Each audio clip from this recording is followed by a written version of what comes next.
Intifada revolution! Intifada revolution! Intifada revolution! Thank you very much.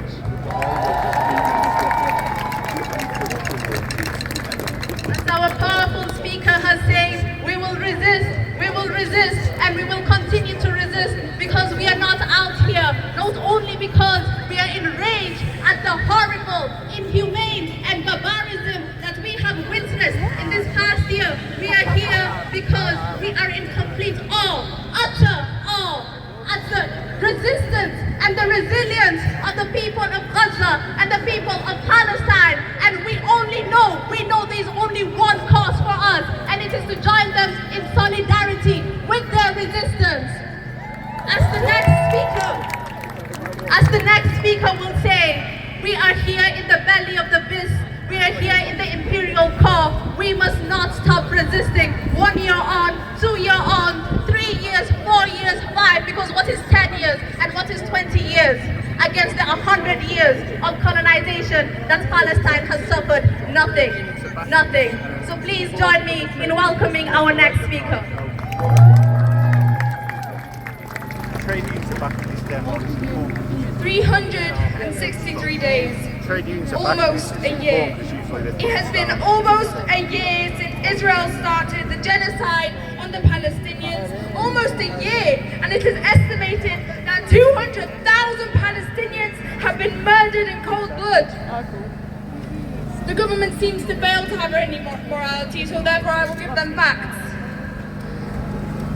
If you get the total number of all the children murdered in all the wars across the world, and you multiply that number by 4, that is the number of children murdered in Gaza. The imperialistic leaders of our countries have used datification to give more significance to October 7th than an entire year of ethnic cleansing and genocide and war crimes on the Palestinians that they have suffered through. There are doctors who have held the hands of children who have lost their entire families and have wished death upon themselves because they cannot handle that type of pain.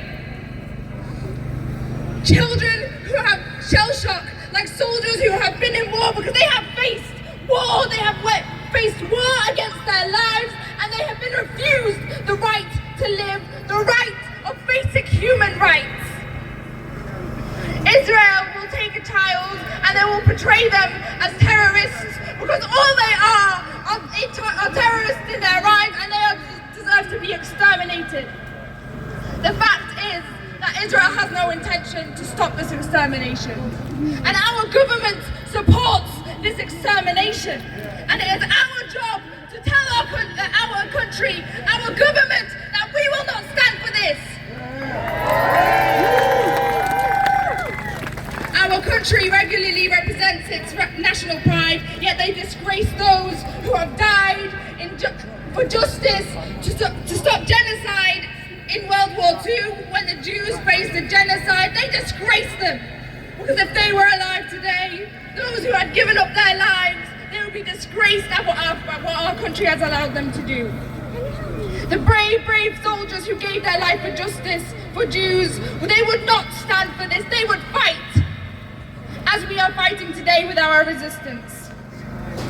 You all see the truth that we have bear witness to, that Israel has no intention to stop the murder of the Palestinians. They have shown us that Palestinian blood is worth nothing, that they are worth nothing, and that is why we resist, and that is why we come here every single Saturday, sun or rain, windy or cloudy, we come, we turn up, because our resistance is everything. The power of the people will always be stronger than the powers of the world.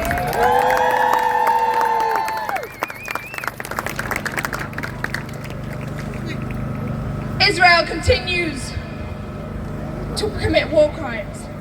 Israel continues to exterminate.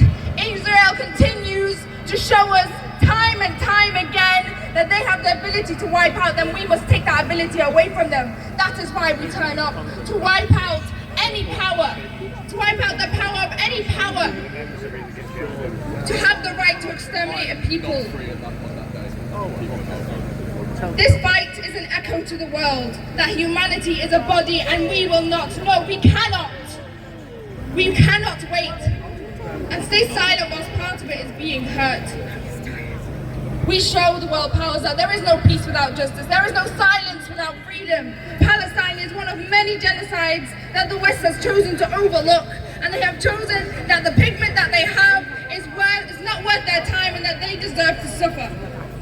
Keir Starmer has had the opportunity to stop putting your tax money into funding genocide. He has had the opportunity to end the genocide of the Palestinians. That we watch people burn alive as if they are criminals in a movie. Their only crime being alive, being Palestinian. So today we will march. Today we will chant. Today, until the end of justice, we will show the world that we will not allow people to be genocided and shut up about it.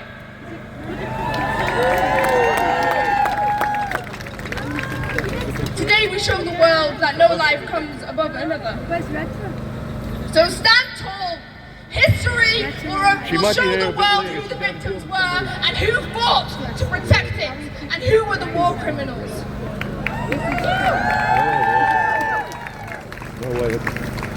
You are all soldiers for justice, and your very being here is an act against war crimes and for justice. So let your grandkids remember what you did today. Let the world know what our government did today, the lack of support that they showed the Palestinians, the fact that they allowed people to be murdered. So today we will march and we will fight for the genocide to end. Free, free! Palestine! Free, free! Palestine! Free, free! Palestine! From the river to the sea! Palestine will be free! From the sea to the river! Palestine will live forever! Thank you very much.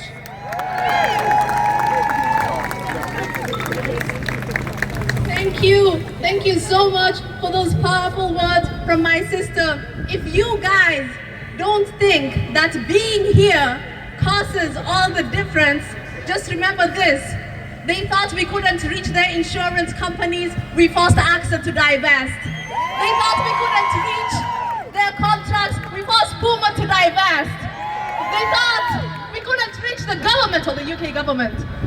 We forced the government to go from outright villainy to at least a bit of hypocrisy. And we know that if we continue being here, inshallah, one day we will force their hand. And now I want to introduce a speaker, one of the greatest faces of activism in Manchester. Give it up for her. Free, free! Palestine! Free, free! Palestine! From the river to the sea! Palestine will be free! From the river to the sea! Palestine will be free. We say we can't believe it has been a year, while for Gazans, this year felt like a century. But on this day, I will not stand here and outline all of the atrocities we have seen. And I will not describe the horrors that Israel has unleashed on Palestinians this past year or the past 76 years. But I will talk about the deep hatred inside me, built towards my colonizers, towards anyone who helps them, towards all the ruling classes that have united and conspired against the poor and besieged population. My hatred towards those that turned Gaza, a beautiful and sensual city in Palestine and the region, into a ghetto. And that have carved up Palestine so that Gaza was always out of our reach. About my hatred towards the entitled racist settler society, sitting in homes not theirs, on land not theirs, cheering for the death of Arabs everywhere.